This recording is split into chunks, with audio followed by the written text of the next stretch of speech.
gyroscopic instruments. So starting off, we got two principles.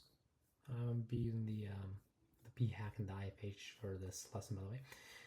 But two principles that we got to keep in mind. We have the rigidity in space principle, and we have the principle of precession. Starting with rigidity in space,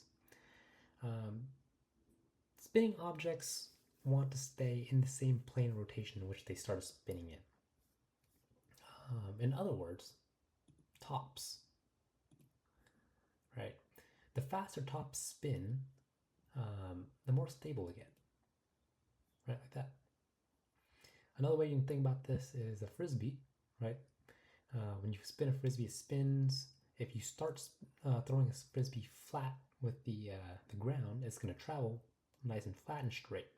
But if you tilt the frisbee on its side and then throw it, it's going to stay on that tilted position and then curve because it's spinning pretty fast and it stays in the axis of rotation that you started spinning it in. Precession. This is the principle where any force felt on a spinning object will be felt 90 degrees ahead in a direction of rotation. So if we go down here in the p-hack, we got this picture here. This spinning object is spinning like this. And you're going to push it from the top here, and you might think that this is going to face over like that, but it doesn't. This force is actually felt 90 degrees later, so if you keep going with the direction of rotation, because it's spinning this way, right, from here, 90 degrees later, it's actually going to turn, if we consider this the front, to the left, like that. So that's what it means. Any force felt on a spinning object felt 90 degrees later in direction of rotation. Very important to understand this before we go into the instruments. All right, so gyroscopic instruments, we have three of them. We have the attitude indicator, heading indicator, and turn coordinator. Starting with the attitude indicator. The attitude indicator, right there, has one gyro, two gimbals. The gyro is mounted on this vertical axis, spinning horizontally. It has two gimbals. The gimbals just means this point of rotation. So two gimbals, it senses roll and pitch. This operates off of the principle of rigidity in space, meaning that once this starts spinning, it wants to stay right here. As you pitch and roll, this gyro is going to remain where it's at, and the plane is just going to rotate around it, essentially. This attitude indicator is not perfect, though. It has three main errors. One of the biggest ones is tumbling. With older attitude indicators, are more susceptible to tumbling, the newer ones, not so much. But per the p-hack and the IFH, tumbling usually occurs between 100 degrees to 110 degrees of bank, 60 to 70 degrees of pitch.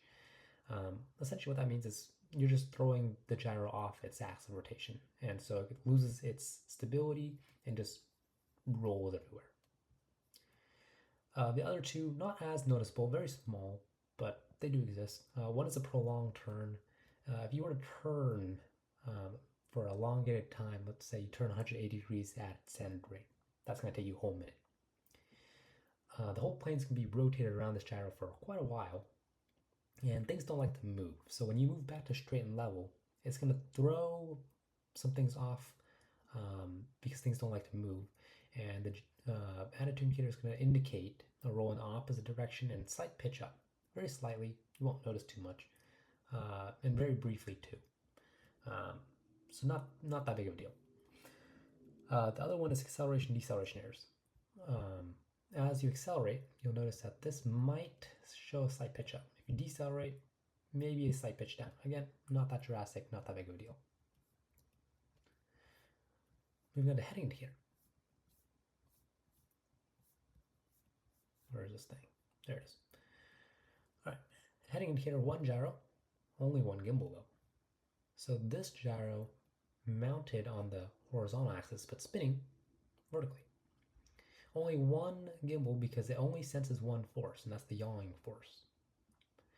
When you change headings, you're just yawing the plane in different directions, right? That's the change of heading. So this heading indicator does not sense any magnetic fields whatsoever. Its main job is sense motion.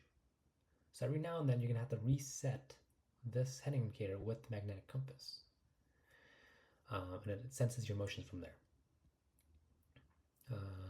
Again, rigidity in space is how this thing operates, where it starts spinning and wants to stay there. You rotate and yaw around this gyro.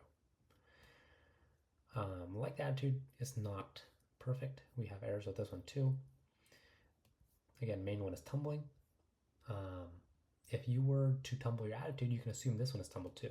If you scroll down to the p-hack and then go to the RMI section, it actually specifies that older heading indicators tumble around 55 degrees of pitch or bank. The newer ones, not so much. But yeah, if the attitude's tumbled, this one probably is tumbled as well. Earth's rotation.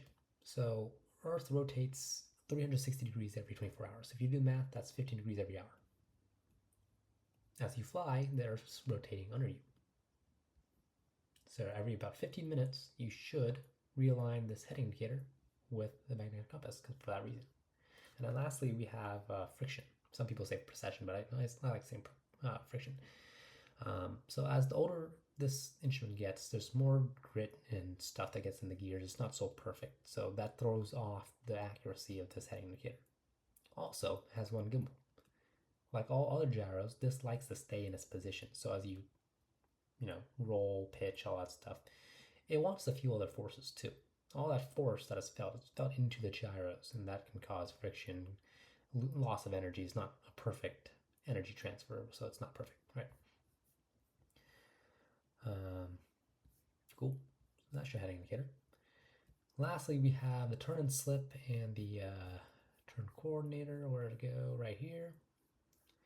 So this one's the only one that's operated off the principal precession. Both of them have one gyro. I'm going to start off with the turn and slip indicator. This is actually the older one. Not many planes have this. It's not as useful as the turn coordinator, but we'll get into that. So one gyro operates off principal precession because, again, it senses this one, turn and slip, only rate of turn and direction of turn.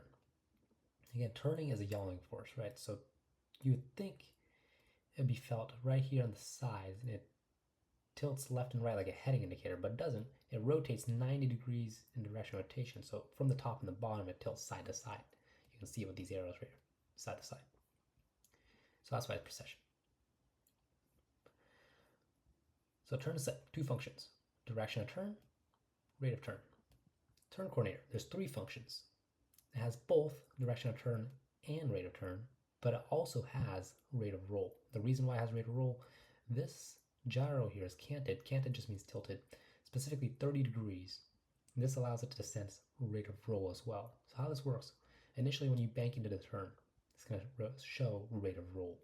Once you stop rolling into the turn, it's going to stabilize and show rate of turn.